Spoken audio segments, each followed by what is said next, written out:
वज़ीर आज़म पाकिस्तान इमरान खान ने कहा है कि पाकिस्तान में कोई भी कानून कुरान और सुन्नत के ख़िलाफ़ नहीं बनेगा। एक अच्छा बयान, लेकिन जहाँ तक हमारी नाक़िस मालूमात है तो आईने पाकिस्तान को तो कुरान और सुन्नत के मुताबिक ही बयान किया जाता है। वज़ीर आज़म साहब, आप सिर्फ आईने पाकिस्तान को ही नाफिजुल अमल करार देते हैं। नाज़रीन, आप देख रहे हैं एम मीडिया और ये है एम मीडिया का न्यूज़ और करंट अफेयर सेगमेंट। अस्सलामुअलैकुम और आदाब। एम मीडिया में आपको खुशामदीद कहते हैं। वज़ीर आज़म पाकिस्तान का कहना है कि हमें उर्दू ज़बान को आगे लाना चाहिए। गैर मुल्की ज़बान और लिबास एहसास कमतरी की अलामत है।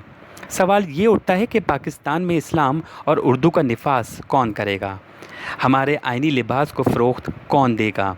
हुकूमत, अवाम या कोई और? वज़ीर आज़म, आपकी हुकूमत को अच्छा अरसा गुज़र चुका है। आप पाकिस्तान के ताकतवर वज़ीर आज़म हैं और हर इदारा आपका एहतराम करता है। तो क्या वजह है कि कलम की एक जुम्बिश से मुल्क में आइन बहाल नहीं कर सकते हैं?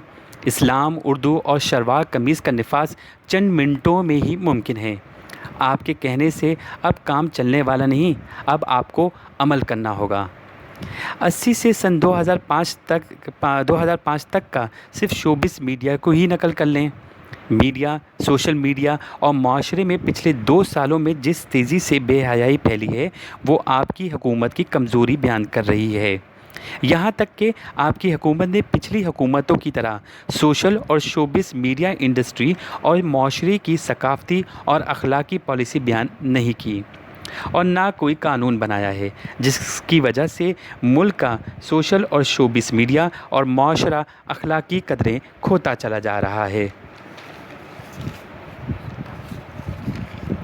और इन्हीं पॉलिसी की वजह से मुल्क में ज़्यादती के जराइम में इजाफ़ा हो रहा है। एक दिन टिक टॉक पर पाबंदी लगती है तो दूसरे दिन हटा दी जाती है। ब्लॉग वेबसाइट्स पर आराम से रसाई मुमकिन है। अवार्ड्स शो हों, फैशन इंडस्ट्री में फहाशी उरूज पर है। एक ज़माना था जब सत्तर लिबास पर भी तनकीद होती थी, लेकिन अब बेसतरी लिबास पर एक ज़ोरदार तकरीर होती है और वज़ीर आज़म के चाहने वाले वाह वाह की वीडियो नशर करते हैं और मुल्ला मस्जिदों के मंबर में बैठ के वाज देते हैं और फिर सब खामोश हो जाता है। फिर एक ज़ोरदार दरिंदगी होती है, फिर वही अमल दोहरा दिया जाता है। कोई भी शख्स print media, TV, radio, cinema, theatre, internet, social media, fashion industry, private production और गैर मुल्की मवाद के ख़िलाफ़ नहीं होगा। हाँ, अलबत्ता इनको हुदूद ऑर्डिनेंस में लाने की बात ज़रूर कहेगा, क्योंकि ये वही सोर्सेस हैं जिनसे आवाम रहनुमाई भी लेती हैं और यही सोर्सेस इनकी तफरीह का बाइस भी बनती हैं। वज़ीर आज़म साहब अपनी नज़र में ज़िया दौर के शोबिस मीडिया और ईरानी और कबल अज़ शहज़ादा सलमान का सऊदी मीडिया के कवानीन को भी मद्देनज़र रख सकते हैं।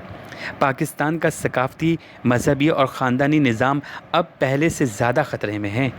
उम्मीद है कि आप पाकिस्तान में नज़रिया पाकिस्तान और करारदाद मकासद के ताबे सोशल और शोबिस मीडिया और पाकिस्तानी माशरे को लाएंगे। नाज़रीन, वीडियो पसंद आने की सूरत में हमारे चैनल को सब्सक्राइब करना ना भूलें। वीडियो को लाइक, शेयर और कमेंट करें और हमारी माजी की वीडियोस को भी ज़रूर देखें। हम आपकी शुक्रगुज़ार होंगे। पाकिस्तान ज़िंदाबाद। जज़ाकल्लाह खैर। अल्लाह आपका निगहबान।